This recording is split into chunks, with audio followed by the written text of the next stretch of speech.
discussed shapes of molecules and polar bonds in a previous conversation. We're now ready to talk about the polarity of molecules. So the polarity of molecules. Now, nonpolar molecules such as H2, Cl2, and O2 are either they can be nonpolar because they have nonpolar bonds, right? So if you have a molecule that has no polar bonds, then the molecule is going to be nonpolar. However, you can also have nonpolar molecules that have polar bonds. How's that possible? Well, they can be polar if the dipoles cancel each other in a symmetrical arrangement, such as carbon dioxide or carbon tetrachloride. So in the case of carbon dioxide, it's easiest to see with carbon dioxide because there are two polar bonds. There's one there and one there, right? Very polar. But since they oppose each other, it makes a nonpolar molecule, right?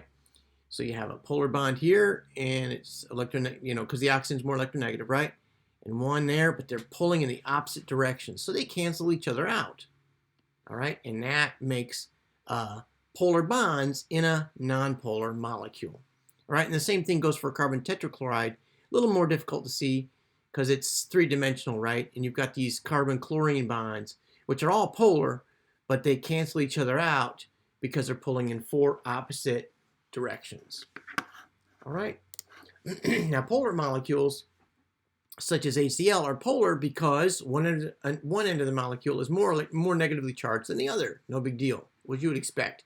The polar bonds in the molecule do not cancel each other out, and so they make, as you would imagine, a polar molecule, okay? So chlorine is more electronegative than hydrogen, and so it makes a polar bond, and that makes the whole molecule because it's only one bond, right? But you might get molecules that have more than one bond that still can be polar. Like, for example, with water, these things kind of look like they're opposing each other, right? You've got two polar bonds there, but they're not, because don't forget, these are not in exactly opposite directions. These two polar bonds are not, okay? So in water's very polar, right? You've got these lone pairs of electrons up here, and you've got these two polar bonds, and everything's essentially working in a, let me write that arrow again a little bit differently. You're essentially getting a polar molecule that is polar in that direction. All right, and ammonia is another example of a polar molecule, even though it's got three bonds which seem kind of like they're opposing each other, but they're not. They're all sort of pushing in a sort of upward direction. Okay, it's a little difficult to see here. But what I've got is, I earlier should have had this ready, Avogadro. It's easier to see if you have a physical model in your hand, which I don't, but I do have. I can make a model in front of my screen here. There is a model of ammonia, right? This is a trigonal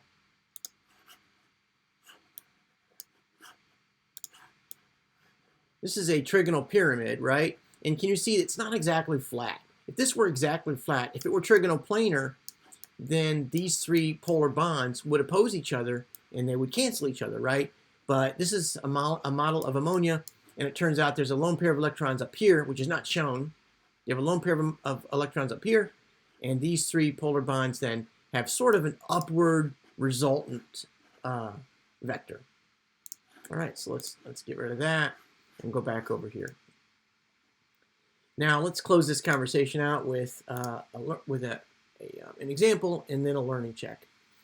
So pause the video and determine whether the molecule OF2 is polar or nonpolar. OF2.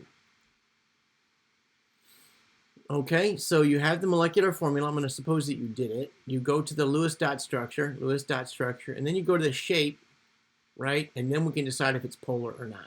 So first of all, the molecular formula is there.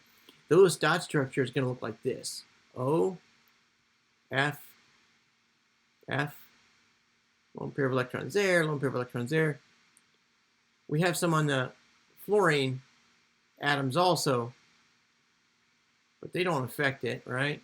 Because they're not part of the shape. So we know that fluorine's the most electronegative, so there's a polar bond in that direction and a polar bond in that direction, right? But these do not oppose each other. And so we would say that there is a net polarity in OF2 that goes in that direction. Sort of a sum of these two polar bonds, the vectors made by those. All right, so again, pause the video and let's close this conversation out with a learning check. Okay, let me suppose that you paused it, and we'll do PBr3, P.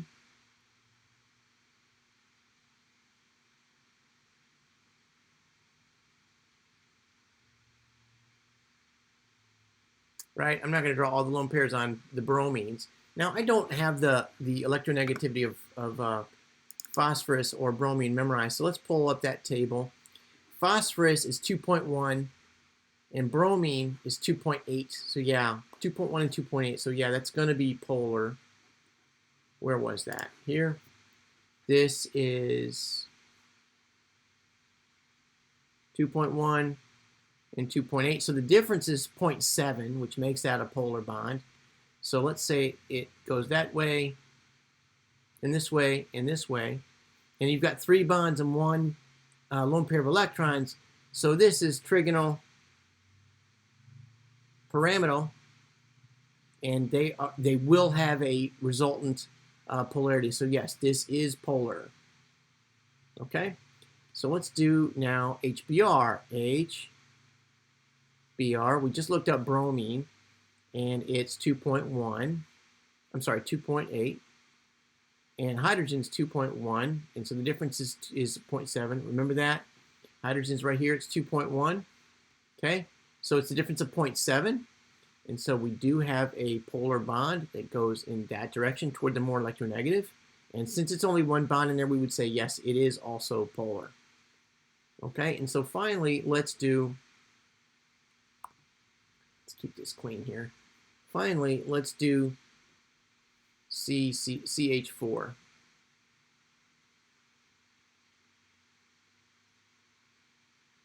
Okay, well, these are 2.1, and this is 2.5, right? Remember that? Carbon's 2.5 and hydrogen's 2.1.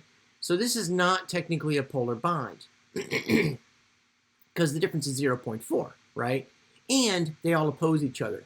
So we are definitely going to say that this is non-polar. All right, so hope that's helpful. Get to me with additional questions, and we'll get some more practice in our homework.